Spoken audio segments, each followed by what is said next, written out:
We have all suffered losses due to the CV-19 situation. Some great, some small, but losses nonetheless. Now is the time to mourn our losses and create new ways to live our lives successfully.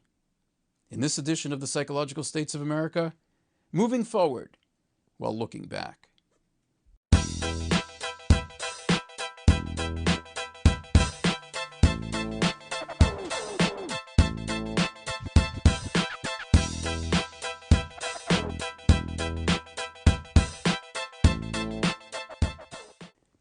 Many of us are experiencing grief, that inner painful feeling that accompanies a loss.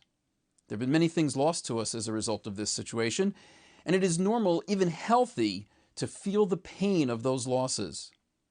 But even more so, the practice of mourning, expressing our thoughts and feelings about our loss, is essential in processing our grief so that we may adjust to the changes in our lives and continue on with physical and psychological well-being. Not only have we suffered the loss of loved ones and friends, but of jobs, financial security, face-to-face interactions with others, and more. In short, we've lost our sense of having some control over our everyday lives. We feel we can't rely upon what we once thought of as solid ground. It is important to recognize our grief and address it. Not just ignore, deny, or gripe about it, but to acknowledge it. Allow ourselves to admit that what we have lost is lost, and that we must adjust our lives to meet the demands of the new situation. Failing to do so can have a tremendous negative impact on our emotional and physical well-being. I'm seeing now many people who are still in denial about our situation and are clinging to the idea of a return to normal. But normal will most likely not be what life looked like before 2020. When I work with individuals who have lost a loved one, I have them do a number of exercises to help them with the grieving and mourning process. First, family and community support is important. We are social beings, and even though our current ability to interact is limited, we can still be there for someone and be grateful that we have the technology that allows us to do so.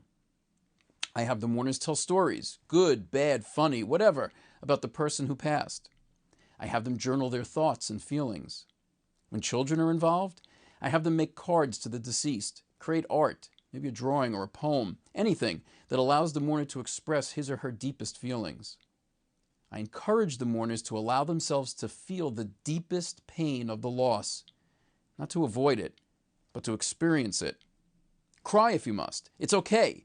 And then, after a time, we concentrate on life after the loss. We are at the point in this CV situation where we need to experience our deepest feelings of loss so that we can begin to create the ways in which we need to move forward. We are all experiencing, as a local and global community, the loss of our way of life as we knew it. We will always remember 2020 as the year our lives changed. Always remember that even with all that is happening, we still have much to be grateful for. We're smart, creative, and can adjust to new ways of living our lives. We can support each other and help each other through this process so that we can emerge stronger and healthier on the other side. Now let's take a moment to allow ourselves to experience our lost loved ones and other losses.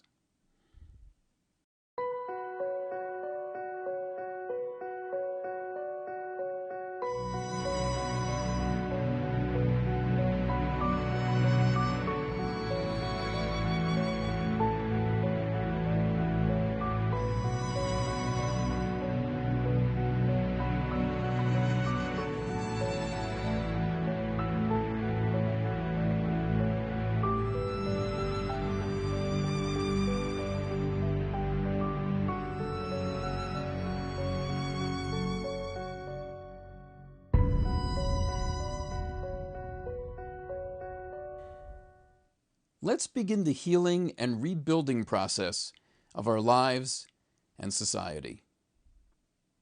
In the next episode of PSA, I'll share with you the formula for happiness. Until then, be safe, be well, and see you real soon.